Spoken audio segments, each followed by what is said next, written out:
ചില ദിവസങ്ങളിൽ രാവിലെ എണീക്കാൻ മനസ്സിന് ശരീരത്തിന് ഒട്ടും ഒരു താല്പര്യം ഉണ്ടാവില്ല. പക്ഷേ എണീച്ചല്ലേ പറ്റുള്ളൂ. അതുകൊണ്ട് തന്നെ എണീക്കും. എന്നിരുന്നാലും നമ്മൾ കിച്ചണിലേക്ക് വന്നിട്ട് ഞാനിങ്ങനെ നിൽക്കും കേട്ടോ. എന്ത് ചെയ്യണം ഏത് ചെയ്യണമെന്ന് അറിയാൻ പറ്റാത്തൊരവസ്ഥയിൽ ഇങ്ങനെ നിൽക്കും. പക്ഷേ നമ്മൾ വയ്യെങ്കിലും നമുക്ക് വീട്ടമ്മമാർക്കൊന്നും അങ്ങനെ ചുമ്മാ ഇരിക്കാനോ കിടക്കാനോ ഒന്നും പറ്റില്ലല്ലോ. നമുക്ക് ചെയ്യേണ്ട കാര്യങ്ങളെല്ലാം ചെയ്തല്ലേ പറ്റുള്ളൂ.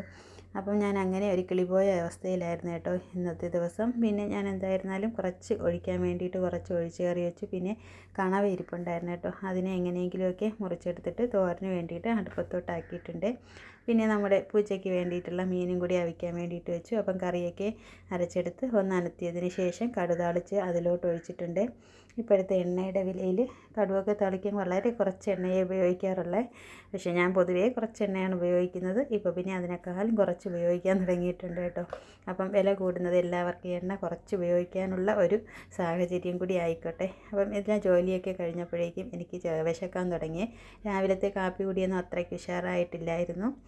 അപ്പം അതുകൊണ്ട് തന്നെ പക്ഷേ ചോറെല്ലാം ആയിട്ടുണ്ടെങ്കിലും 1:45 സമയം എങ്കിലും ചോറ് കഴിക്കാൻ തോന്നിയില്ല. എനിക്ക് അങ്ങനെയാണ് കേട്ടോ. വീട്ടിലിരിക്കുമ്പോൾ ഒരു 2-2:30 മണിയൊക്കെ ആവണം ചോറ് കഴിക്കാനായിട്ട്.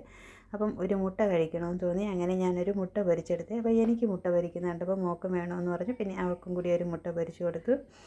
പിന്നെ ഞാൻ കുറച്ച് പുതിനയും നാരങ്ങയും കൂടെ ഇട്ടിട്ട് ഒരു ജ്യൂസും കൂടെ ആക്കി കേട്ടോ. അപ്പം സമയം 1:45 എന്തായാലും ചോറ് കഴിക്കുന്നില്ല. ഇത് മുട്ടയും കുറച്ച് നാരങ്ങ വെള്ളവും കൂടിയൊക്കെ കുടിച്ചിട്ട് ഒന്ന് റെസ്റ്റ് ചെയ്യാമെന്ന് വിചാരിച്ചു. അപ്പോൾ ഇതുപോലെ മടിയൊക്കെ തോന്നുന്ന ദിവസങ്ങൾ നിങ്ങൾക്ക് ആർക്കെങ്കിലുമൊക്കെ ഉണ്ടായിട്ടുണ്ടോ? ഉണ്ടെങ്കിൽ ഒന്ന് കമൻറ്റ് ചെയ്യണേ. അപ്പോൾ വീഡിയോ